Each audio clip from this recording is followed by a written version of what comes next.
for the first 6 months of this year are down here in the U.S., up in China, up in India, up dramatically. 200 venture firms have formed offices in China in the last 5 years. India is the same case. The other thing you have to look at, now maybe I'm stupid, which a lot of people would agree with, but where am I putting my money? Where am I hiring people? And I'll tell you where I'm hiring them. India and China. Now, why would I do that? How much do you pay them there? You know, I pay, well, you pay, well, as you know, I'm sure, in India, the minister of, That's 7% cheaper than here, sometimes 5%. No. Actually, if you look at it, and I have, because I own companies in both countries, it is a wash, because I have to fly people back and forth. The government of India has mandated 22% raises per year for IT workers. So if it's a wash, right now, I need to hire 200 Java programmers. I can't find them in the US. So if they cost me $100,000 each in India, I'll hire them. I don't know about a specific case. Let me give another example. But see, I can only give you what my experience is. But that's not good enough. You're talking about whole education. If you put yourself in this spot, you cannot talk about your own personal experience. Because it's you're talking about national issue. Let me give you another set of examples. Auto industry. The big three, I live in Michigan. General Motors, Ford, and Chrysler have been closing shops in the US, saying they cannot find qualified talents. Toyota, Honda, Hyundai have been adding so many plants in the US. How can they find qualified talents? While the other generals, the big three, cannot find them. Because they're not union. Well, that's price, right? Cost. If you want to buy cheaper talents, you go wherever you go. So what? But I'm not sure what your point is. My point is that should GM bust the union? No, it has nothing to do with that. We're talking about qualification, educational systems, whether we're preparing qualified talents or not. It's nothing to do with unions.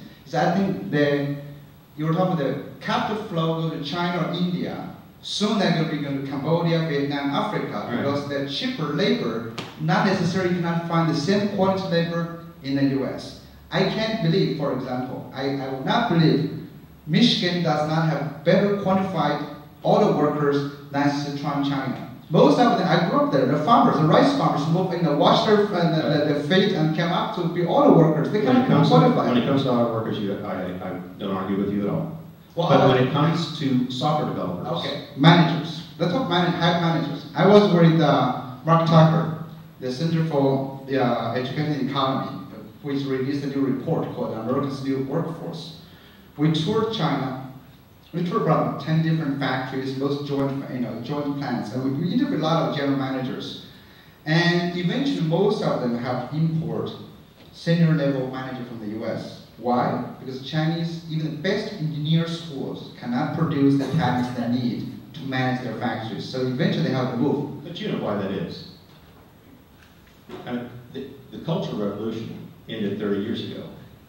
They've had 30 years to get their act together. Yes. India has had 17 years to get their act together. I know, but you were at 100. The Harvard Business School started in 1900. I know the history, I think. But you are praising the system producing so many good people. I'm just putting the counterfacts out. All I'm saying is they are producing the people I'm hiring. Fine, good, hire more. But that's I am hiring more. I would like to see Americans, but when only 5% of the college graduates have engineering degrees, I can't find enough talent here. In engineering, that's what I'm looking for. Find me more American engineers. Where would you find them? You know how many actually engineers, they in the US, by the way, actually you look at different data sets, okay? If you look at computer scientists in the US, why high school students do not choose to go into computer science? Because they cannot find jobs. The jobs have been sent by you and others to India and China for cheaper labor. Neil, where did you work this summer? One of my software companies. When I find good talent, I hire them here. I can't find the good talent. And you can tell me all day long that that's wrong. I am telling you the facts. And I'm telling you that the venture capitalists in Silicon Valley, Tim Draper, who's in the film you didn't see, has moved $400 million to Bangalore. He's not an idiot. He's worth $1 billion. We graduated together from Harvard Business School, and he's doing it because that's where the opportunities are. I just screened the film.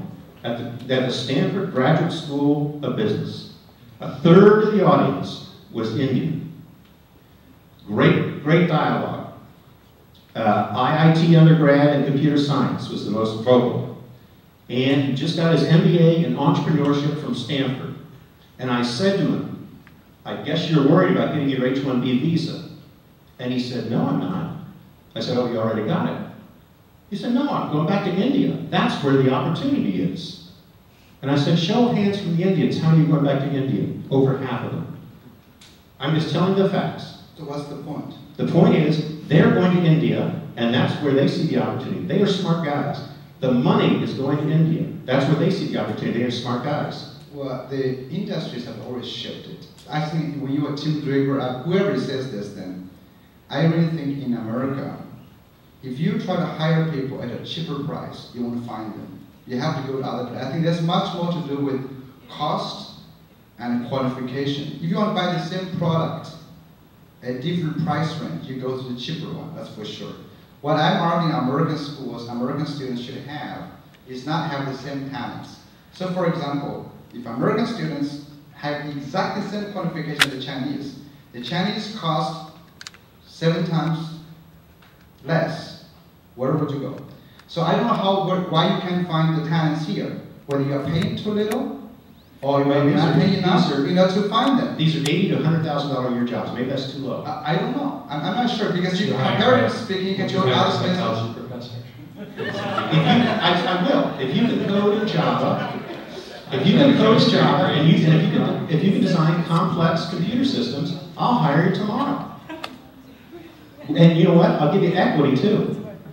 But am I going to find a leader of my nonprofit organization in India or China? Am I going to find a minister for my church in India or China?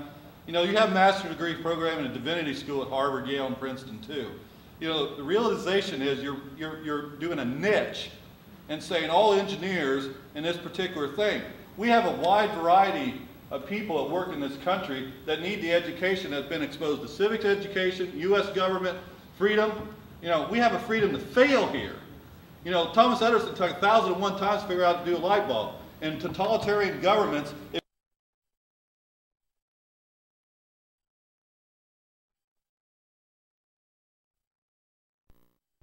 our country will be #1 on a broad range of things, and in your niche market, you're right, and I'm wrong. Well, and that's what our point here. And we're educators, at least I'm an educator. I'm in my 3rd career, my 3rd successful career, and I'm being told that we're not doing a good job in our education system. Sir, all I'm telling you is what I saw in India and China. All I'm telling you is where I'm investing my capital, and most venture capitalists in the country investing their capital. I'm an investor too, and I got investments in China and all that too, but that's my investment. But I can't invest in a nonprofit organization because the whole purpose of a nonprofit organization is a nonprofit organization. They don't have nonprofit organizations in the countries you're talking about. Many. Have you been to India? I support ministries in India. I support all kinds of... Well, you're the expert. I'm not. No, I'm not saying you're an expert or I'm an expert. I'm just saying we got to look at the broad range of things. You put a list up there of all the different jobs. Am I correct? I put a list. Well, I don't know which slide you're referring to. Yeah, the slide that you sat there and said 3% do this, 4%, 12% do this, the number of job opportunities, graduates, and so forth. You know, it's an apples and orange illustration. We've been saying that going back to '64 and all that too. I read Post-American World too. There is some statistical data in there that supports what he says, but we can't look at it just from look at engineering and look at science and math. You know, the fact of the matter is, I adopted my son from the Ukraine. When I was in Ukraine, I asked over probably 30 or 40 kids if they could tell me the history of their own country, and not a single solitary one would, because they can't determine which one they want to teach, the Russian side of the history or the pro-Western side. Sir, all I'm saying is, I've been over there. I'm showing you what I've seen. If you've seen the film, you would have seen what I've seen. I'm not saying we can have to be like India and China. Maybe it doesn't matter. Maybe we'll be just fine. I don't think so. But this is but you and the rest of America can do what you want. As I said in the very beginning, I changed my life, but I'm not advocating that for anybody else. I'm just trying to show you what I believe.